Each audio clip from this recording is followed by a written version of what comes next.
Welcome in, everybody, to the UCR Coaches Show presented by Fire and Vine. My name's Jacob Vincent. That's Noah McKay. What are we, week number 6 of the high school football season already here.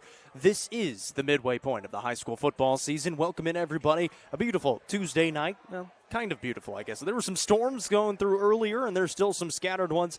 We are covered.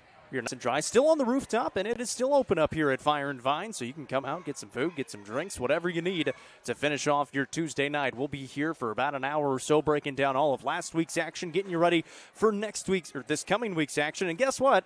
It's gonna rain again, and those games that got moved a couple of weeks ago, they might need to be getting moved again this week. We'll get into that and so much more coming up here on the UCR Coaches Show presented by Fire and Vine. Before we get going, of course, we want to thank all of our all-inclusive sponsors. Absolutely. Of course, Fire and Vine here. We are here on the rooftop. We're in the corner because of the rain and storms that are blowing through. Stay safe. We'll talk a lot about rain tonight, but we do want to thank all of our all-inclusive sponsors. Of course, the Real Estate Collective, Tee Up in Baxter, Club Wyndham, Watson Chevy. This is on the Watson Chevy UCR Media Network. The Quality Family, Sonia Brown with American Way Real Estate, Domino's, Nelson Trophy and Screen Printing, the Crouch Team with Highlands Elite Real Estate, Hall Sports and Outdoors and Hall Family Pharmacy, Eminette's Eagle Auction and Realty Company, and Swallows Insurance Agency. Appreciate all of our all-inclusive sponsors, and let's get into it. The UCR Coaches Show presented by Fire and Vine. Of course, if you're tuned in on Facebook, comment along with us, give us a like, give us a share, and same on YouTube as well. Like the stream, like and subscribe on the YouTube channel, and comment along with us. Let us know what maybe you disagree with here coming up in just a little bit during our UC Top 5. We're going to start it off first, though, on where Noah was right and where Noah was wrong. We'll start it where you were wrong last week. Yeah, listen, my heater is still going. I think it still counts as a heater if I miss one every week. But I'll take it on the chin. I did miss one. Stone Memorial goes on the road to Meigs County. They defeat Meigs County. Good win for the Panthers. Big bounce-back win. We have them in the game of the week, so we'll get to talk about Stone. Meigs County's quarterback didn't play, but I'll be honest. I gotta be honest with you. I don't know if my pick would have changed based on what we saw out of those two teams entering that game, but no surprise that Coach Derek Samber had his team ready to go in that game. Maddox Akendo did Maddox Akendo things, being able to watch that game back. A really good win for Stone. I was wrong on it. Just missed it. Sorry, Stone. And good, lucky for me, Coach Samber came on the end zone show and really gave it to Justin because he said they were only going to score 14 points.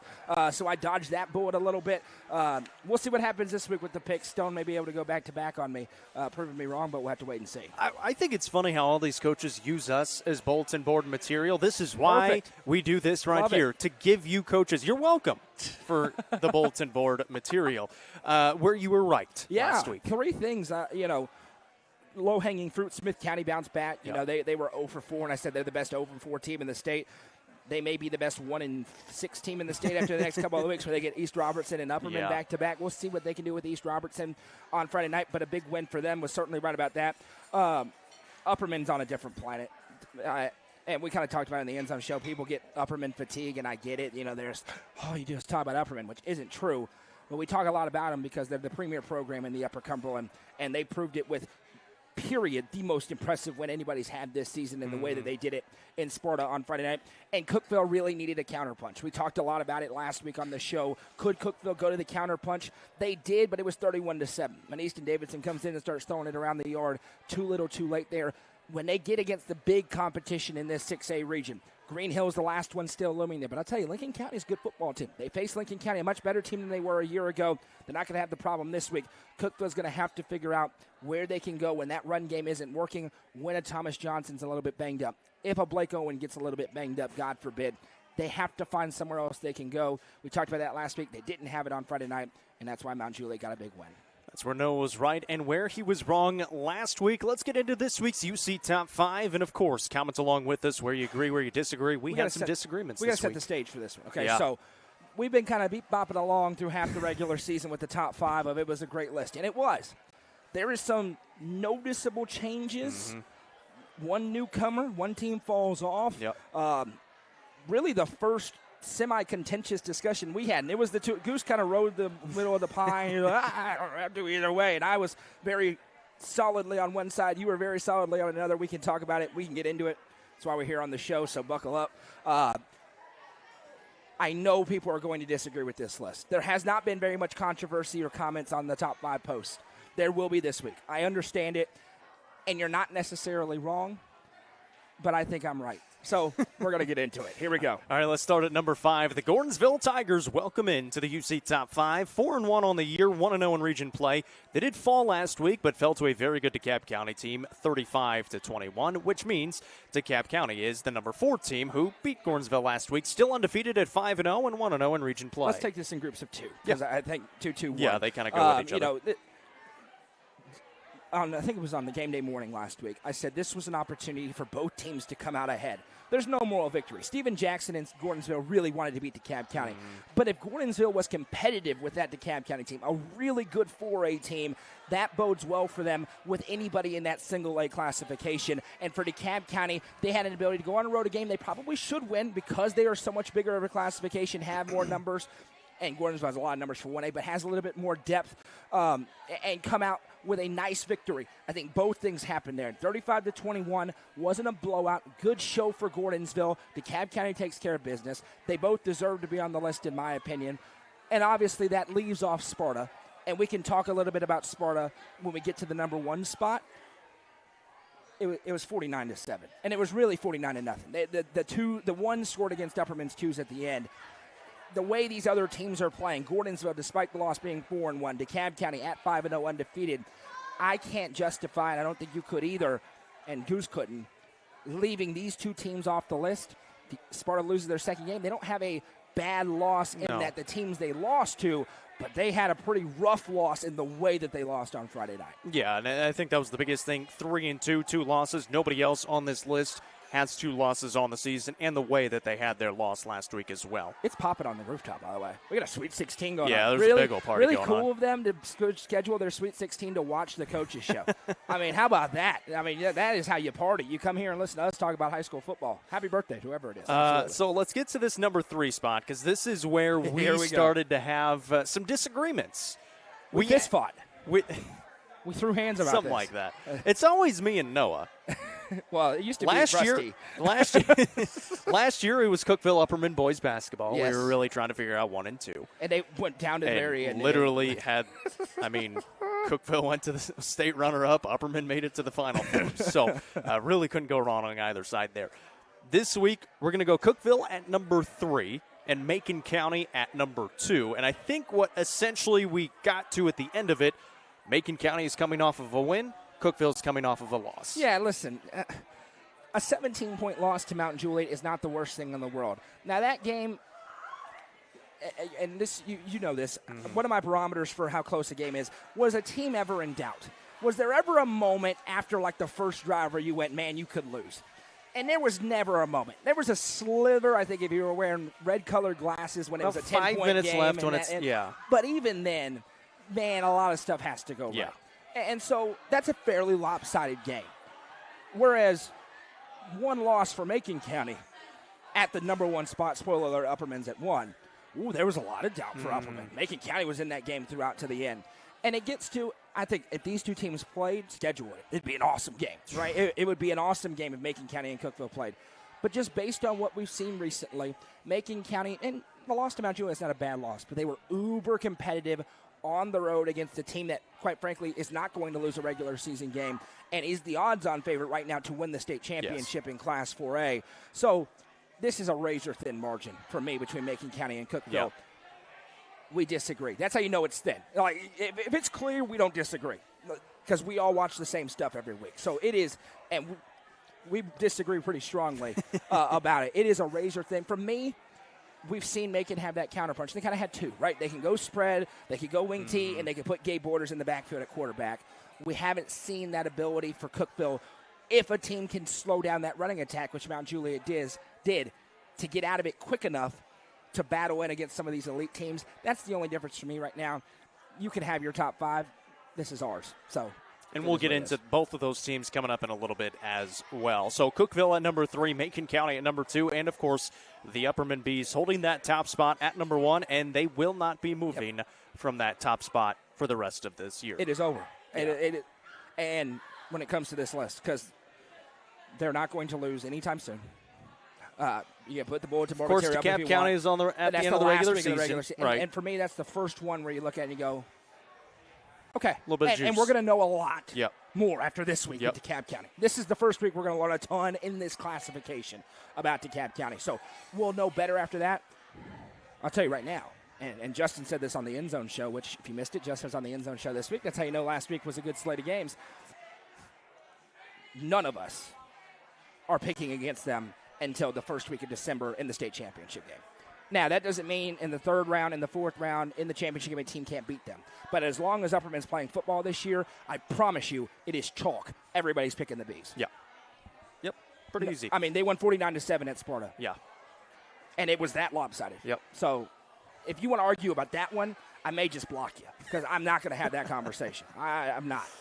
All right, so that's the UC Top 5 for week number 6 of the high school football season. Number 1, the Upperman Bees. Macon County Tigers jumping up to number 2. The Cookeville Cavaliers at number 3. DeKalb County Tigers welcome to the number 4 spots. And the Gordonsville Tigers, it's the week of the Tigers at number 5. I'm going to put 2 teams on the radar. Sparta's the first honorable mention out. Yep. 2 teams just there that I'm really watching. Clay County and what is going on in Jamestown. I like the way York's looked the last 2 weeks, and York was. We're going to talk about them getting into this here. Yeah. York was a victim of their own and of Nate Adams being insane in the first game of the season, but putting the football on the ground over and over and over again, and then a GCA team that is good, private school, very good. And the last 2 weeks they've been very good. Yeah. Now those 2 teams are a little bit victims of their class. Yet Gordonsville's been kind of far and away, rolling down there right now. Just watch Clay County and watch York kind of on the peripheral here of this top 5. All right, let's get into the games that we had last week and preview the upcoming games this week as well. We started with Livingston Academy beating Pickett County 40-0. Not a whole lot to talk about in this one other than the fact that a little bit of a slow start offensively for the Wildcats in this game. Finally were able to get it going. And, of course, it was their first game without their starting quarterback in Adrian Jenkins after he went down with an injury in that Upperman game right before halftime.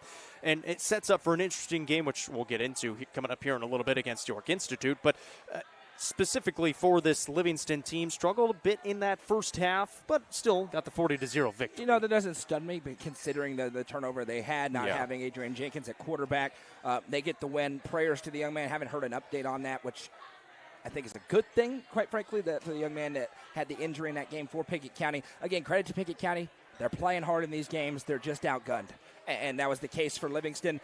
And again, this kind of seesaw continues for Livingston Academy of Jenkins and Trousdale and Pickett, Upperman, DeKalb County. I mean, it is as opposite as you can get so far through 5 games, but they're 3-2. And take all the names away, and 2.5 years ago, we sit here and say, at the midway point, Livingston is 3-2. There's a lot of people in Overton County who would have said, oh, thank God, things are going better. So regardless of who they played, they are above 500 at the midway point of the season with a very interesting game coming up on Friday, a game that at least they're going to feel like they got a chance to go and compete in. We'll see. No Adrian Jenkins hurts, but still Livingston gets the win, and they're 3-2. Let's talk about the team that they will be playing coming up this week. York Institute, they go on the road all the way to Tellico Plains, almost all the way to North Carolina, and win 34-0. How about the Dragons? 2 wins in a row now after beating Bledsoe County last week. They're also now 2-0 in region play, tied atop the standings in region play with Polk County. Play them the final regular season game of the year. And this is a game for York. I said it. This team figures out how to not turn over the football. Going to be a lot better. They fumbled it once, but they recovered it themselves. Finally did not turn over the football, intercepted 2 passes defensively, and look very, very good defensively these last 2 weeks. Granted, a little bit changing competition, but you play who you play. They're going to win the region. Yeah. I mean, really. And how much of a swing is that, right? We talked 2 weeks ago before that game that they played, and we was like, man, if they lose to Bledsoe County, are they going to be 0-6? Are they going to be 0-7? Nope. They're 2-2. And much different outlook on the season now. The absolute perfect time for an early bye week for York because they were able to face 2 good teams. Clay County, a very good 1A team. GCA, a good Division II team. Go to the drawing board and say, okay, who do we need to be? They got to roll with Logan Pinnell until the wheels fall off, and they're doing that. They have got to play good defense, and they're back to playing good physical defense, opportunistic defense, intercepting passes, forcing balls out onto the ground. This is the York team that we're accustomed to seeing. The bye week came at the perfect time for what I think is a great head coach in Derwin Wright. big-time opportunity coming up this week for York to kind of start rolling. Because you look at the schedule, and the spin you could put on it 2 weeks ago when they're 0-2. They're cheering for us. Thank you. They're getting, I don't know if you can hear it on the mics, but the Sweet 16 is getting lit. So you can spin it. Now, though, Jacob, right, this week against Livingston Academy, if they win that, they're 3-2. Stone Memorial's coming up. Yeah. All of a sudden, that looks like it could be a really good football game with the way York's playing. Friendship Christian has taken a big step back from a year ago. There's a different spin on that game. You start looking at it, and one of the comments said, I want to see it. Martha says, get the bacon cooking. York's about to roll. Now, could they win 2 of those? Bacon or bacon? I think she meant bacon. Okay. I'm hoping. But if she didn't, okay. I don't know the same. But, they could go 2-2 in those games and still be fine. Yeah. But you could see a route where all of a sudden York starts tallying them off with the way they're playing right now and the way that they've stopped turning the football over a ridiculous amount and the way Logan Pinnell runs and the way Coach Wright coaches. I really like what's happening in Jamestown. Really big numbers in their win against Tellico Plains. They were 4 for 4 in the red zone. Something they're struggling with are the extra points. They've been going for 2, and they did get a couple of those. They went 2 for 4 on those. 4 sacks on defense for a loss of 40 yards, 49 yards, I think it was, in that game against Tellico Plains as well. So they're getting pressure on the quarterback. They're intercepting passes. They're doing it in all 3 levels defensively. Against a team that wants to drop back and pass that they struggled so much with week 1 in the form of Clay County. Now you see them getting after the quarterback. Yep. You see them forcing turnovers. That's the sign of a team that's developing. And listen, Tellico Plains doesn't have Nate Adams. They don't have Nolan Adams. They don't have Cole Eads, right? We understand that. But that scheme was giving them all sorts of trouble the first 2 weeks. They adjust nicely. They handle the wing tee of Bledsoe County. was throwing it too. And Bledsoe County was able to throw it. They handle the passing of Tellico Plains. Good progress here there in Jamestown. Keep those comments coming along. Let us know where you're watching from and what you're looking forward to this week. And obviously, when we start talking about these games, we're going to be talking about weather. Guess what? There's another tropical storm coming towards us. And this time, if you've seen the cone of it, we are directly in the middle. At last check, I looked at my phone. It said over 3 inches of rain and wind gusts of 50 miles per hour. Move your games. Games might be getting moved to Thursday. Listen, it is going to rain on Thursday. Move your game. But a lot less than on Friday. Some of these fields, you need to move your games. And it seems like the chances this week compared to a couple of weeks ago, much bigger. With wind much bigger. And all that stuff. Mike, do me a favor. We're going to get to Sparta here in 5 segments or so. I want you to comment that again. Just copy it, paste it when we get there, and that way we don't bounce around a little bit. But we will get to Sparta, I promise. All right, let's talk about this game between York Institute and Livingston Academy. It is one of the biggest rivalries in the Upper Cumberland, especially in football. York Institute at 2-2 hosting Livingston Academy at 3-2 on UCR 3. We think. We're working on it. Will be streamed by us somewhere. We're working on some stuff. Which, by the way, can I just say? Go for it. I appreciate the administration at York for working with us. Yes. I'm not going to throw anybody else under the bus, but there was one place, you can use context clues, that didn't want to work with anybody. And that's how nothing gets done, and that's how kids don't get covered, and that is not what we're trying to do. We're trying to cover kids. So you got workings in the school, and there's all sorts of different moving parts and people, and I get that. Just talk to me.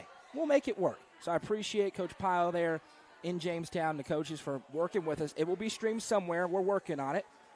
That's all you got to do. So thank you to them. And if you're not that way, you should get that way. All right, go ahead. So as of now, it's going to be streamed on UCR 3 with Casey and Jack Bolton. And again, all of this could change, not only with weather, just also with York Institute as well. It will be presented by the Overton County Farm Bureau and Beatty Lumber. Both of these teams coming into this game off of wins. The Dragons, though, have played very well in the last 2 weeks. Both offensively and defensively have played much better, taking care of the football as well in the last couple of weeks. Livingston Academy, a big factor for them, not having their starting quarterback in Adrian Jenkins. Caden Weitzel was in that Wildcat formation against the Upperman Bees in the second half, and he did some pretty good things. Granted, it was against the Upperman Bees defense, which is one of the best in the state. Last season, York won this game 26-7 at L.A. It was actually one of the closer games that York played last season, and Wildcats have not won this game since 2020 when they beat York 15-7 at Livingston Academy. Yeah, I'm really curious because if this is a York team that is catching that momentum, that has caught their rhythm, they need to take care of business here. That they need to. Because 2 weeks ago, I'm not saying that. With Adrian Jenkins at quarterback, I'm not saying that. Because the things that he can do. But Livingston is going to have to figure out a way to not become one-dimensional. Kane Whitesell's a really good player. Really good player. We need to talk more about him. But with the way York is playing defense right now and the way they are running the football with Logan Pinnell, Livingston's going to have to get into the bag of tricks a little bit. And Coach Hauser's got his bag, and he's going to take with him to Jamestown. He's got to get in his bag and kind of throw some things out there. They're just going to have to figure out a way to find that counter. It's becoming my theme this year. What teams can find a counter? I really like what I'm seeing out of York right now. You mentioned the rivalry aspect to it. The rain and the wind going to be a factor, but it could be a factor when it comes to ball security. But York's not a team that's going to put in the air a lot. Livingston's not as well without Adrian Jenkins there at quarterback. So I like the way this shapes up for York. And this is one of those games I'm going to be looking at closely, the game I'm at, to see, okay, is this a game that Livingston's keeping tight throughout? If so, great sign for Livingston. Great sign for Livingston because they still have some important region games in front of them. Cumberland County, Stone Memorial, White County, right? They're not out. They're going to have to pull some magic that becomes tougher without your quarterback. But they're going to have to keep this at least tight to give themselves any sort of a chance. If it's 28-0 at halftime, we're going to know both ways that York is rolling, that Livingston, man, it just stinks that you got hit by that injury bug like that. The Wildcats defensively are really going to have to try to slow down this York rushing attack, and especially in the last 2 weeks, it has really taken a step up. On the season, rushing for 235 yards per game, being led by Logan Pinnell, who's averaging 7 yards a carry. I believe he's right at about 120 yards a game, and also has 7 rushing touchdowns on the season. So this York offense has really turned it up defensively. Another stat for you, they give up 82 points in those first 2 weeks to Clay County and to Grace Christian, have given up 7 in the last 2 weeks. It's incredible what happens when you stop putting the football on the ground. the turnover. Hello, Tennessee Titans. If you stop turning the football over, things can go really well. Please, Titans, stop turning the football over. But York has really limited those. I'm telling you right now, he almost got fired on Sunday. He almost got fired this Sunday. There's a Packer fan. He almost got fired. Anyway. The worst timing of any person in the world. And Malik Willis, we trust. Okay, back to high school. York has limited their turnovers, and that you're extending drives now. You're not just giving the other team positive field position. If they can continue to protect the football, that's natural. The timing is starting to develop on the misdirection that they run.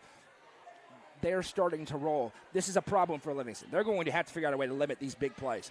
And these big explosive running plays that Logan Pinnell can break out. And if not, they got to figure out a way to limit 2-yard gains.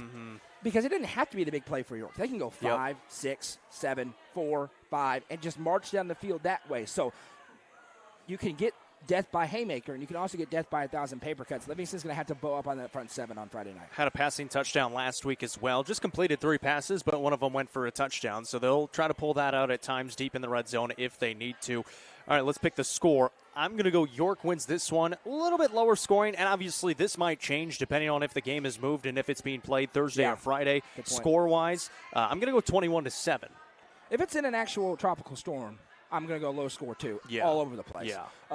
So I agree. I've got York winning this game, and I will go York. I'll say kicking's going to be a little bit harder. So I will go York 20-6. Yeah. Similar game script, I think. All right, let's talk about this Cookeville-Mount Juliet game for the Cookeville Cavaliers, falling to Mount Juliet 38-21 on Friday. Fell behind early, very early in the game. Could not dig out of it in the first half. Played much better in the second half after they settled down. Got to a point in the game in the fourth quarter with about 5 minutes to go, down 31-21. Mount Juliet had the ball on Cookeville's 29-yard line, 3rd and 11. Felt like if you got to stop there, force them to maybe kick a field goal or punt it deep into your territory, you at least have a chance. It goes for a touchdown, and that was the dagger in the end of it. A bright spot in the game, though, the sophomore quarterback, Easton Davidson, came in the second half, and man, did he play well. 11 for 13, 175 yards through the air, 2 scores as well. A little bit skewed. A screen pass went 82 yards, but even then, it's still 10 for 12 for just under 100 yards passing if you take that one out of it. Also a big one, Thomas Johnson only played the first series. He had 3 carries on that first series and did not enter back after that. injured late in the Lebanon game, tried to play in that Mount Juliet game, could not give it a go. And the big thing, they turned it over 3 times. Those 3 turnovers led to 17 points, and they lost by 17. Listen, first of all, Mount Juliet's really good. Also true. They're really good. Yes. I mean, to me, they're the third-round team right now that gets to lose to Oakland. It's what. And now I know Oakland nearly messed around and lost. Yes, they did. Which to me just shows you, oh man, you really wanted to win this region because Blackman's good, Riverdale's good, Oakland's good. That 4th team, probably a team that can be got, but other than that, going to be rough sledding. So, Easton Davidson, to me, that's the biggest development. The good news for Cookeville when it comes to Thomas Johnson and what he's got that he's battling through is I wouldn't play him this week. And I've not talked to Coach Hennigan. That's just me. If he's banged up at all, you don't need him on Friday night. He needs to get healthy because they need him for this postseason run that they're trying to get on here. So they've got some time here, kind of in a lighter week. Can't take an opponent lightly, but they're going to win on Friday night. We'll get to that. Easton Davidson presents an interesting question. 2-quarterback system. Blake Owen at running back. Blake Owen anywhere else, moving him to various spots. All that becomes possible if Easton Davidson can throw the football with the efficiency with which he threw the football. Because Cookeville hasn't had a real passing game. They just haven't. They haven't, and they haven't needed it for the most part until you face a team like Mount Juliet and until you face a team like Green Hill. And then you need that. And so maybe you don't see that this week. Maybe it's the Blake Owen show, and rightfully so, the next couple of weeks. But then when they get Green Hill, at Green Hill, it won't surprise me if you see a change of pace, like we see change of pace running backs, if you see a change of pace quarterback here. Because, as Justin always says, you got to have your best 11 on the field. And Easton Davidson sure liked one of Cookeville's best 11 on Friday night. He was going up against Mount Juliet starters as well. Now, and you we made talked a good about point. this before. It's 31-7 when he gets in the game. 14. 31-14, my apologies, when he gets into the game. Second half, and at that point, if you're Mount Juliet, you're thinking, nothing cheap, nothing deep. Yeah. So it's a lot of short passes. Is that different if they're playing tighter coverage earlier on in the game? Probably. But he should have some confidence right now. Yeah. And he showed you some things with his arm. And if nothing else, that one performance there is going to allow us to drive the hype train next year of Cookeville and go, hey, they're going to be okay. Easton Davidson looks really good. Also puts it on film against a very good Mount Juliet team for other Correct. teams that they'll be facing in the future. So Correct. Interesting things for offensive coordinator Zach Hennigan and Taylor Hennigan to deal with this week. Justin made a really good point on the End Zone Show as well. If anybody knows how to run a 2-quarterback system, it's Taylor Hennigan. He was a part of one. He did it back whenever they played at Cookeville. So we'll see what they decide to do. Of course, they play Warren County this week. And, well, let's talk about this one. Again, all of these subject to change with the weather and broadcasts intangibles coming into play, we'll call it. Cookeville 4-1, 1-1 in region play, traveling to Warren County, who is 0-5 and 0-3 in region play. Right now, this will be on UCR 4, presented by the CHS Chain Gang and 931 Sports Cards and Collectibles with Rafferty Cleary and JoJo Matheny. Cavaliers coming off of their first loss of the season, but again, may have some new offense to install this week against the Pioneers, or they just get back to their fundamentals, which they have done very well through the first 4 weeks or so of this football season. Warren County's got problems.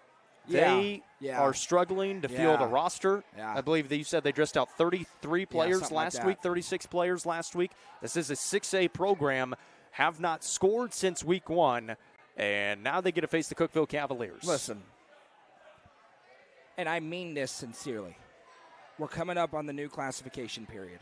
Warren County needs to jump out of this region. They have to do what Sparta did. And I know it's different for Sparta. And, heck, remember Sparta jumped into 5A, right? They jumped out of a region and got back into 5A and still were competitive. Because right now, when you're facing the caliber of teams that Warren County's facing, and Gallatin's not a great team, and it was ugly. Yeah, at 52 It was ugly. And Coach Turner's coaching his tail off. And the players who are there are playing hard for the most part. They have got to get some wins on this schedule. They got to jump out and schedule some 1A teams, some 2A teams, because that's the size roster they have right now. It just is what it is. And for Warren County to get to a place where they want to be, which they've never been consistently. C.J. Taylor had this team rolling for a year. A couple of years they were really competitive when you had the best player in the state. But that's generational. If you want to build your program up the right way, they are going to have to get kids playing football. And right now, if I'm a parent in McMinnville and I go to the game and I see how hard these kids are getting hit and how lopsided these games are, my kid's not going there to play football. Yeah. So they're competitive in every other sport. I really feel like Warren County, and I don't mean this as a shot at all. I think that the administration is very good down there. I think Coach Turner's a good coach. They just don't have the pieces right now, and they're not going to get there unless they jump out and take 2 years to schedule up some games that they can win, right? Even teams that haven't jumped out of the region. Think about what Livingston's done. They go in and grab the Jenkins. They schedule other teams that are down to be more competitive. They are right now in a 7-team region. That is 6 games that you have no chance of winning. And then your rivals with Sparta, who's very competitive now, that's 7 games. You have no chance of winning. DeKalb County, 8 games. You have no chance of winning. You just can't build a program. I think they play Tullahoma next week. And on paper, that's a winnable-ish game because Tullahoma's not the way they were 2 years ago, but they can't win that one. I mean, they're not going to win a game. I really feel like they got to. So we can get into the matchup. Cookville's going to win by 1,000. Yep. The only intrigue for me in this matchup is, are they going to come out and try and throw the football a little bit, or are they just going to run for 455 yards and get out of there with a running clock victory? Obviously, scores may change. I got Cookville winning 48-0. Yeah, 49-0. All right. And again, I want to be clear. That is not a shot at anybody at Warren County. No. I just think that's the only solution that you got right now, is to jump out of the region and kind of reset. Once again, this is the UCR Coaches Show presented by Fire and Vine on the Watson Chevy UCR Media Network. Don't buy until you see Jason Fye. My name's Jacob Vincent. That's Noah McKay. How about we talk about the Clay County Bulldogs a little bit? Yeah, let's do it. Lost last week. Competitive. Big Portland team, 24-21, I think it was, by 3 points. This Clay County team, obviously, they only get 3 region games because of the small region that they play in, but have gotten some wins already this year. Obviously, started the season scoring a lot of points against York. Mm-hmm. Nate Adams is having a phenomenal year yet again. And this Bulldogs team, you mentioned it, keep an eye on this Bulldogs team, possibly on the periphery of the UC top 5. Yeah, listen, and after week 2 with Westmoreland, we went, whoa, and that was kind of shaded by what we saw Macon County do to Westmoreland. Westmoreland's rolling, and I mean, they are rolling their last 4 games. Yeah. They are 4-1 and have not been tested outside of Clay County. Not a bad loss. Then what do? Blowout, and a narrow loss to a much larger school, Portland, who's 3-2 on the road, 24-21. This is a team that can make significant noise in Class 1A on a side of the bracket that does not have Big Bad Wolf South Pittsburgh this year. South Pittsburgh still South Pitt, but they are not the team that they have been. Certainly could see the winner of Clay County Gordonsville making a long run. Clear, ladies and gentlemen, long run. I'm talking to Chattanooga long run before running into some monsters. But the path is there. I really like what Clay County. It shouldn't surprise anybody. Bruce Lamb is a heck of a football coach. An unbelievable football coach. They're not going to be bad. And I'm never going against him again. Well, you shouldn't. I've learned my lesson on that. You won't. At Monroe County, Kentucky, who knows? We're all going to pick them. Yeah. At Joe Burns, they're going to win. RBS, they're going to win. Trouser County, they're going to win. And then the game of the week, Halloween night, Thursday night, Gordonsville. That last week of the regular season, these next 2 slates, not the strongest. Not the best. We'll be honest with you. Not the best. Not the best this week, not the best next week. There's one good game next week. Yes. End of the regular season, though. Dandy. Week 11's awesome. Going to be really fun. No so question we'll see about when it. it gets to it. Let's talk about that Upperman game a little bit. Obviously, dominating White County 49-7. Really, you could have been 49-0. You were there. Yeah. It was impressive. Yeah. I mean, it was several factors. First of all, Upperman's really good. Like, really good.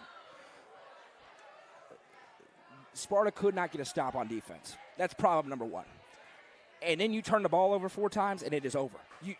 There is a 0% chance for you to win a football game against the number 1 team in the state when you cannot get a stop on offense. Right? As soon as Upperman went down with ease on the first drive of the game, we went to break, and I told Jeremy, I said, Sparta's only chance is 49-42. It had to be the Cookville game from 2 years ago, and it was not. 2 completed passes, 3 interceptions. And for me, there is a little bit of, gut check time, and we'll talk about it with White County. But this Upperman team is scary. Yes. And it kind of feels like they had their come-to-Jesus moment, 21-6. And the stats crazy. I mentioned it a bunch. I'm going to keep talking about it until it ends. The starters, outside of an end-of-half situation, which nobody counts. You're talking about 30 seconds left. Since they were down 21-6 against Macon County. And actually, I lied because they scored on their previous drive. Since they were down 15 or 14-0, 19 drives, 19 touchdowns. 3 quarters against Macon County. This ain't last year's Livingston team. And on the road in Sparta. 19 of 19. And I'm going to be honest, I don't know how you stop them. Because what Sparta found out on Friday night, the line has gotten a lot better up front. A young offensive line is coming into form. Shouldn't be a surprise with an Adam Kane coach team. And this team, Ethan Paulk and Bronston Chaffin, we know who they are. They are studs. But my goodness, do they have some dudes on the outside. Theo Brown at 6'2", 200 pounds. He's been really impressive. And I mentioned on air, he says on Twitter he runs a 4.4. Usually I go, man, you don't run a 4.4. I've seen it in person. You've seen it in person. He may run a 4.4. He might. And Carmine Phillips can fly. And Elijah Fitz can fly. And then you on the back end of the defense, they're going to miss Walter Kane in the middle. But Jude Fitzpatrick came in seamlessly in that spot. And they've got Colton Johnson, who's a Division I player. He's a sophomore. He's going to be a dude. You got Ethan Paulk there again on the back end. You got Branson Turnbow. I didn't even mention his name on offense. I mean, this is the best team in the class. Yeah. And I'm really not going to hear your arguments about it. And by the way, the Tennessee Sports Writers Association, Poll got it right. They're number 1. Whoever you are out there that voted Greenville number 1, you need to get your head examined, okay? It was 14 of 15 that voted Upperman number 1. If you voted for Greenville, now I will accept one team with 2 losses. You can vote for Procone. Yeah. If you want to vote for Procone, I'm cool. They lost to BGA and CPA, close games. Stop this nonsense. You're not voting for Greenville. No. To be the best team in the class. You're voting Anderson County over Greenville. So, with all that said, dominant victory. We talked a lot about it. Let's get into this next one because it is absolute. We are about to figure out this week, and it is a challenge laid down what White County is made out of. Yeah, it's massive. This is a huge game for the White County Warriors. White County 3-2, now 1-1 in region play, hosting the Macon County Tigers at 4-1 and 1-1. This will be on UCR2 with Coach Michael Dodgen and Chase Hoke.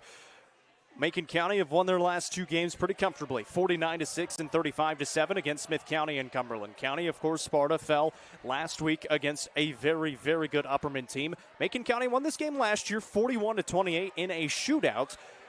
It's gut check time for this Sparta team. Well, the easy thing to do is to watch what happened last week and say, Macon 42, Sparta 7. I mean, it's not that hard to make that jump. Now, 8 days ago, or 10 days ago, if I had said that, you would have gone, you're an idiot, right? I mean, everybody would have.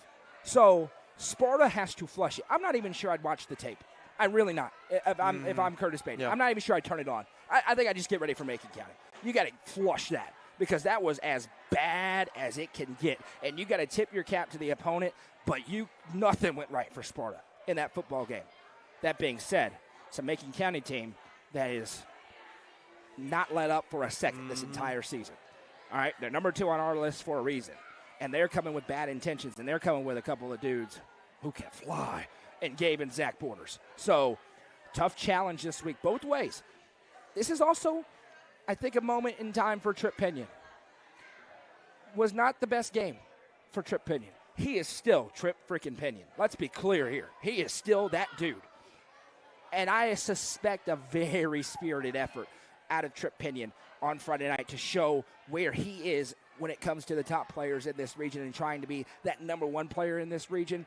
It's gut check time for Sparta, and I think Macon County has to be wary of that. I think if you're Kyle Shoulders, he loves to say rat poison. You don't want them listening to us talking about that game last week because it's easy if you're 15 to say, well, we only lost to them by 1. We're going to go down there and roll. Yep. You do that, Trip Pinion has bad things for you. So, very interested to see how this game goes. We'll put an asterisk next to all of these comments as well and say rain. If they play on Friday, none of these points matter. No. None of them. Literally none of them. I don't care what team it is. Correct. It does not matter. Correct. But that is a huge game. It's the biggest game of the week outside of our high school football game of the week, which we'll get to in just a couple of segments. And here's why it's so big. If you're White County and you lose this game, you're 3-3, but you're 1-2. Yep. And all it takes is Stone Memorial to beat DeKalb County on Friday night and them to pull 1 upset, and you miss the playoffs again. For a White County team that was talking, not the team, but people around were saying, hey, they're the team who's going to make it out of the 3rd round. This is a team that's going to go the furthest of any White County team, which would be 2 rounds of victories. If you lose this week, because you beat Stone, you still have a good chance. But you cannot afford any more slips after this game. You have to go out. You have to go out and beat DeKalb. You have to beat Cumberland County, and you have to beat Livingston the final week of the regular season. The margin of error disappears in a hurry for a White County team that was rolling, and all of a sudden you look back to last year and you went, well, we lost 4 in a row, and now we've lost 3 out of 4. Not great. And it's a Macon County team that's favored. So that's a must-win game for White County, and it is not the opponent you want to have in a must-win game. Next week they're at Cumberland County and then at CAK and Knoxville the week after that before coming back and having a very tough finish to the season. And I believe that's that DeKalb County. At DeKalb County, and then at home against Livingston. Let's pick it. Yeah, I'm picking Macon County. Yep. I want to see. I think Macon County is very, very good. We talked about it earlier in the top 5. Within the matchup, Sparta's going to have to figure out a way to limit the multiplicity of Macon County's offense. They are so tough to prepare for. They go wing T. Against Upperman. They go into the spread. They go into Gabe Borders in the backfield. Gabe and Zach Borders standing side by side running zone reads. I mean, crazy stuff, right? So, and Coach Shoulders is not afraid to just lean into what's working and do that over and over again. So Sparta's going to have to be prepared. Sparta's got to get back to, Sparta's got to get back to knowing who they are. Number 3 needs to run the football. Like, throwing is fine. 8 times. Number 3 has got to run the ball 25, 30 times a game. Yeah. Okay? Like, it was fun for a minute. Trip Pinion has to dominate the football. He has to. He's the best player on the field. He has to have the football all the time. It backfired. And there was a play, the first pick of the game for Upperman. They're going down the field. Sparta is. And he rolls out to his left, and because they've been throwing it so much, I think they throw a deep ball, and Carmine Phillips right there pops off of him right to Theo Brown.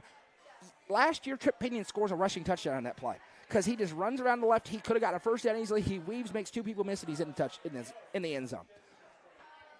For Sparta to win this game, they have got to get back to that, in my humble opinion.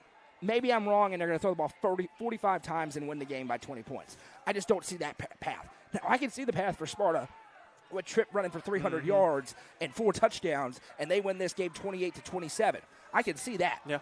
I can't see the other path happening for them. All right. I'm picking Macon County, if it's on Friday, 27-13. It's a lot of scoring for 3 inches of rain. They were going to run a lot. Yeah.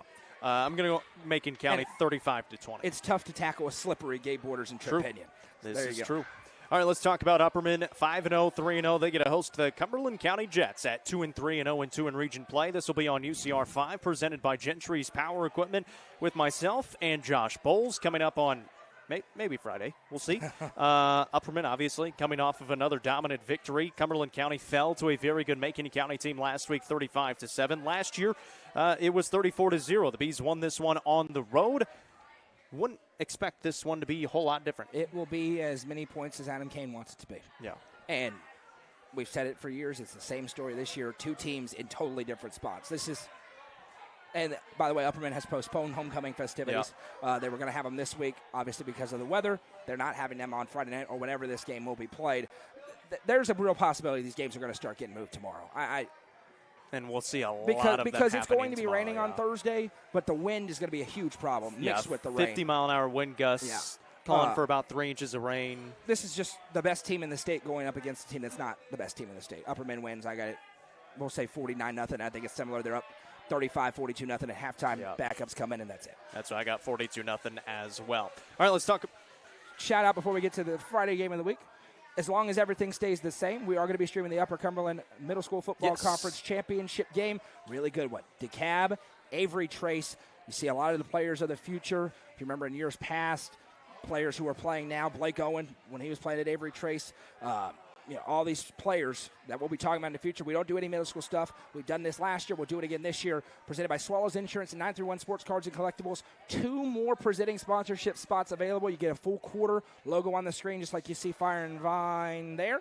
And we talk about you obviously playing advertisement and all that. So if you want to help us put that game on, let us know. It is going to be myself, Jeremy Tollison. I got something fun for you. We'll see if you like it or not. I got an idea. but we'll talk about that Looking later. forward But that to is it. on kickoff at 6:30 Thursday night. They're playing it at Cookeville High School, so Maybe. come out to the game. They are playing at Cookeville High School. No, I just mean just because of all the other games. Correct. Maybe. Correct. Yeah, but that one could be played there no matter what because Cookeville's on the Cookeville road. is at Warren Yes, County. So. regardless. If everything stays the same, we will be there. It'll be live on the Facebook page and YouTube channel, just like this show is. All right, let's talk about the high school football game of the week. This one featuring Stone Memorial at 3-2 and 1-1 in region play at DeKalb County, the undefeated Tigers. 1-0 in region play. Noah McKay, Jeremy Tallison, and Hallie Ledbetter on the UCR Facebook page and YouTube channel. No Hallie this week. She's in California. Jeremy Tallison and Noah McKay on the I want call Justin to for be the this one. sideline reporter. I don't know if he's going to do it. I don't think I can do it. First big test for the Tigers. Obviously got a big win against Gordonsville last week by 2 scores. 4A against a very good 1A team, but this is a huge region game for DeKalb County, the first time that we're going to get to see them against a good region opponent. Yeah, 4A team, at home, what do you do if you're DeKalb County? And a team that's going to be desperate. Stone loses this game, they're missing the playoffs. That simple. Mathematically, it's not the case, but we know what we know. Stone loses this game, they don't make the playoffs. So you're going to have a Stone team ready to fight, scratch, and claw to win this football game. And if you remember, these have been really fun matchups the last several years. 1-point games, 1-point game. Last year, a field goal attempt late for DeKalb falls short. Stone wins at the buzzer. Every year, this has come down to the wire, and some years, Stone's been the favorite. Some years, DeKalb's been the favorite. Hasn't mattered. I'm excited about it for that reason as well. But there's a lot of interesting pieces in this matchup, and really the first time, because we've had it for Stone, right? Stone's played Sparta, and we saw where they matched up and what the strengths and the weaknesses were. We haven't seen that within the class for DeKalb County until this game. You mentioned you watched that Stone Memorial game against Meigs County last week, coming off of a win. It's one of those games that they flipped from last year, a game last year that they were ahead in, and it got away from them. They flip it this year on the road at Meigs County, a big win for them. They were fairly dominant in as well. Anytime you got Maddox Akendo, got a pretty good chance at winning a football game. Yeah, and a Meigs County team without their quarterback, you got to mention, it's important. But the reason that Stone won is because they couldn't tackle Maddox Akendo. I mean, he is electric. And, it's interesting talking to Coach Sam on the End Zone show. He talked about how, look, he's not built like your typical bell cow back. They do different things with him. They put him at receiver. They put him at tailback. But he is one of those top-tier, electric, twitchy guys with the football in his hands. And this is a DeKalb County team that has some dudes on the outside. Ryan Lyons really good. John Hendricks really good. Jordan Parker very good as well. So can Stone and Derek Samber draw up some plays to get Maddox Akendo in open space? I like Maddox Akendo in open space against anybody, but they got to get him there. Can they create those holes on the offensive line for him to run through? Can a Caden Page come up with a couple of big catches in this game? Can Noah Potter show that improvisation here? And can Stone defend the blitz? Because if I'm Steve Trapp, I turn on the Sparta game and see how often Sparta blitzed and said, we're going to do that. I don't know if they will. That's what I would do because Stone could not block up that blitz. We'll see if they have a little bit more success doing that on Friday night. Last year, 27-24, Stone Memorial wins this game. The 3 previous games before last year have been decided by 1 point. Last 4 years, combined 6 points decided between these two teams. Stone Memorial has won the last 2 years. DeKalb County the 2 years before that. It's so interesting because you think about the two philosophies and the way we think about these two teams. And you got to credit Steve Trapp. We talked about his kind of evolution a couple of years ago and to being more committed to running the football on Friday nights. But these are two very bright offensive minds. Think about the creativity of Derek Samber and Steve Trapp. And I think you kind of lead into that good on good when these two teams get together because I think these two coaches view football similarly. And you kind of see it in the way that their teams play. They feel similar out there with what they're trying to get done on offense. And it's not always the same, right? Jordan Parker's doing a lot of running this year. He's been really good. He's been very good, no question about it. But they've just kind of mirrored each other. And it leads to these unbelievable football games. And last year was kind of ugly. It wasn't the prettiest game in the world. 2 years ago, Stone was trying to win the region. DeKalb County was fighting tooth and nail. And it came down to the final play, just like all those games have. So I'll be honest. I think you can look at it and say, yeah, DeKalb's probably a favorite in this game. But because of these factors we're talking about, I think it's going to be a pretty good football game on Friday night. When we look at our schedule, I think this is the best football game on the board. That's why we're going to it. That's why it's the high school football game of the week. Got to pick it. Who are you going with? Yeah, right now, listen, I do think it favors DeKalb if this game stays on Friday. I don't think 50-mile-an-hour winds is exactly what Stone Memorial wants to walk into. They want to throw the football some. Now, they've run it more with Maddox Akendo, but they've got to be able to be balanced and hit that rollout game. And you're just so limited if it's a downpour with the wind. You can kind of get away with it if it's just rain. If it moves to Thursday, I'll probably swing just a little bit more towards the Stone side. I don't know if I'll pick it, but as we sit right now, I do think DeKalb County wins. You got to tip your cap to what DeKalb County's done this year. I don't think any of us expected them to be 6-0, which they had the potential to be if they win this football game on Friday night. I'll take DeKalb County. If it's played on Friday in the monsoon, I'll take them 21-14. I've got 35-28. I can see that on Thursday. DeKalb County. Yeah. But, yeah, if it gets played on Friday, I think it's going to be a lot lower scoring. I'll go 20-17. Okay. We'll go 20-17. Field goal? Field goal. No chance. It's been a 1-point game. No chance it's a field goal. Yeah, I guess that's true. If it's raining that much, you're probably not going to kick it. Either way, we're going to DeKalb County by a score in this game. All right. We'll go through our broadcast games once more. The high school football game of the week, Stone Memorial, DeKalb County on the main UCR Facebook page and YouTube channel. On UCR 5, the Upper Minn Bees take on Cumberland County. On UCR 4, got to think of where we're at here. Cookeville and Warren County. And again, all of these could change if they get changed from Friday to Thursday. Cookeville and Warren County on UCR 4, UCR 3, Livingston Academy and York Institute. We'll be paying close attention to that game as well. UCR 2, White County and Macon County, and then the high school football game of the week on UCR. Coming up Thursday, we've got middle school football, conference championship game between DeKalb County Middle School and Avery Trace. Avery Trace beat Smith County last year, and so we'll see if Avery Trace can win it again this year. So, little note, we'll talk about it on the broadcast for Avery Trace. So, do you remember the young man on my upward basketball team who first week of the season we scored 32 points and he had 30 of them? Yes. He is now a receiver at Avery Trace. I'm going to guess he's going to get the football. Thursday night. Yeah. He's a pretty good athlete, and he is not an 8th grader, and he's a receiver starting for Avery Trace. So, again, I'm excited. It's going to be a fun game. Weather on Friday is not going to be good. It's going to stink. There's another tropical storm on the way. We are in the middle of the cone of the tropical storm.